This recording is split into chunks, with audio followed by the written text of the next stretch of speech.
प्रिय छात्रों, हिंदी के इस शिक्षण सत्र में आपका हार्दिक स्वागत है। आज हम कवि परिचय के अंतर्गत संत कबीरदास का अध्ययन करेंगे। इसके लिए पाठ्यक्रम में 80 शब्द की सीमा और 5 अंक निर्धारित है। जीवन परिचय, साहित्यिक परिचय, भाषा शैली, रचनाएं एवं हिंदी साहित्य में स्थान शीर्षकों के अंतर्गत कवि परिचय लिखने की परंपरा है। तो आइए शुरुआत करें। संत कबीरदास जीवन परिचय।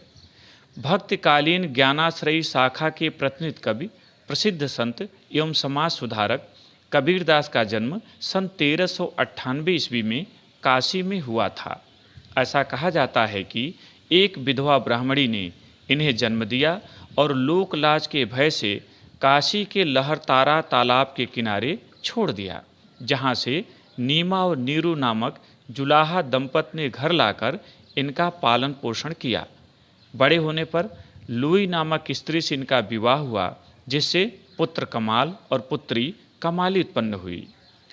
इनके गुरु का नाम स्वामी रामानंद था। सन 1518 ईस्वी में मगहर में इनका यह भौतिक शरीर पंचतत्व में विलीन हो गया। अब साहित्यिक परिचय देखें। संत कबीरदास निराकार ईश्वर के उपासक थे और उसे राम, कृष्ण, करीम आदि नामों से संबोधित करते थे। वे किसी भी बाह्य आडंबर, कर्मकांड और पूजा पाठ की अपेक्षा सादा जीवन और उच्च विचार को अधिक महत्व देते थे। उन्होंने न केवल हिंदू मुस्लिम एकता पर बल दिया, बल्कि उनके रूढ़िगत विश्वासों एवं धार्मिक कुरीतियों का खुलकर विरोध किया। उनका संपूर्ण साहित्य आज भी उतना ही प्रासंगिक है जितना तत्कालीन समय में था। भाषा शैली देखें। कबीर की भाषा में अरबी, फारसी, पंजाबी, खड़ी बोली आदि के शब्द मिलते हैं, अतः इनकी भाषा को पंचमेल खिचड़ी अथवा सधुकड़ी कहते हैं। आचार्य हजारी प्रसाद द्विवेदी ने इन्हें वाणी का डिक्टेटर कहा है।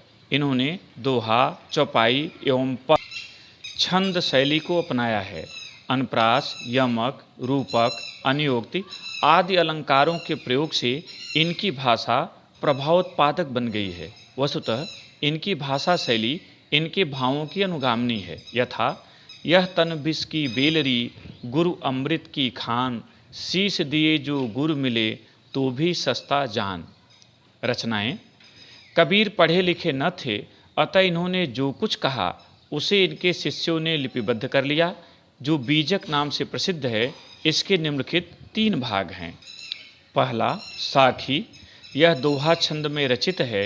इसमें प्रमुख रूप से कबीर की शिक्षाओं एवं सिद्धांतों का वर्णन है। दूसरा शब्द, यह गेय पदों के रूप में रचित है। इसमें कबीर के अलौकिक प्रेम एवं उनकी साधना पद्धति का विवेचन है। तीसरा रमैनी, यह चौपाई छंद में रचित है।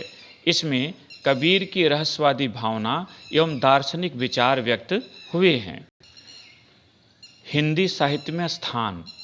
विलक्षण प्रतिभा संपन्न संत कबीरदास का हिंदी साहित्य में अद्वितीय स्थान है। आचार्य हजारी प्रसाद द्विवेदी ने कहा है, हिंदी साहित्य के 1000 वर्षों में कबीर जैसा व्यक्तित्व लेकर कोई लेखक उत्पन्न नहीं हुआ। एक आलोचक ने तो यहाँ तक कहा है, तत्व तत्व कबीरा कही, तुलसी कही अनूठी, बची खुची सूरा कही और कही सब झूठी। प्रिय छात्रों, इस तरह से आपका कवि परिचय के अंतर्गत कबीरदास का कवि परिचय पूरा हुआ। कुछ और बातें आपको जाननी चाहिए जिसे लिखना संभव नहीं है, क्योंकि परिचय बहुत बड़ा हो जाएगा। जैसे संवत और सन दोनों का अंतर आप समझें। पुस्तक में संवत दिया है। संवत से सन बनाने के लिए 57 घटाना होता है और सन से संवत बनाने के लिए 57 जोड़ना होता है। इसके अलावा कवि के संबंध में बहुत सी जनश्रुतियाँ प्रचलित हैं, किंवदंतियाँ प्रचलित हैं। प्रामाणिकता संदिग्ध है। जैसे इनके गुरु के विषय में कहा जाता है कि रामानंद जी को अपना गुरु बनाना चाहते थे, इसलिए एक दिन गंगा की सीढ़ियों पर मुंह अंधेरे लेट गए और गुरु का चरण इनके ऊपर पड़ा और उन्होंने राम राम कह करके अपने चरणों को पीछे हटा लिया। इन्होंने राम शब्द को ही गुरु मंत्र मान लिया और स्वामी रामानंद को अपना गुरु बना लिया। इनके संबंध में कहा जाता है कि मृत्यु के समय सभी ने कहा कि काशी में मरने से स्वर्ग मिलेगा, मगहर में मरने से नरक मिलेगा, तो आप काशी चले जाइए। इन्होंने इस बात को स्वीकार नहीं किया और कहा कि जो कबीरा काशी मरे रामई कौन निहोर। ये मगहर चले गए और वहाँ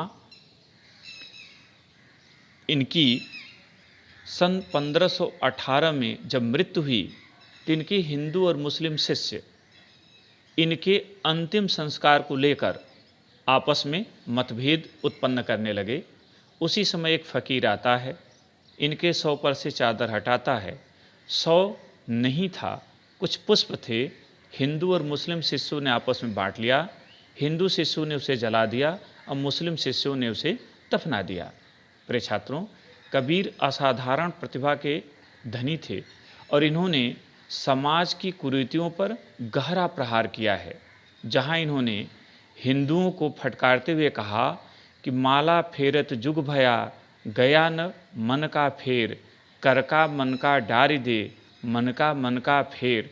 वहीं मुस्लिमों को फटकारते हुए कहा, काकर पाथर जूर के मस्जिद लई चुनाए, ताचड़ मुल्ला बांग दे, क्या बहरा हुआ खुदाए। मांसाहार पर इनकी टिप्पणी देखें, बकरी पाती खात है, ताकी काढ़ी खाल, जेनर बकरी खात हैं, तिनको कौन हवाल।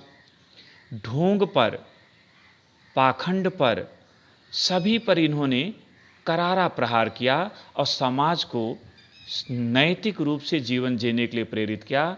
इसलिए इनका साहित्य आज भी उतना ही प्रासंगिक है जितना इनके समय में था। मुझे उम्मीद है कि आपको इनका जीवन परिचय अच्छे से समझ में आ गया होगा। बहुत बहुत धन्यवाद।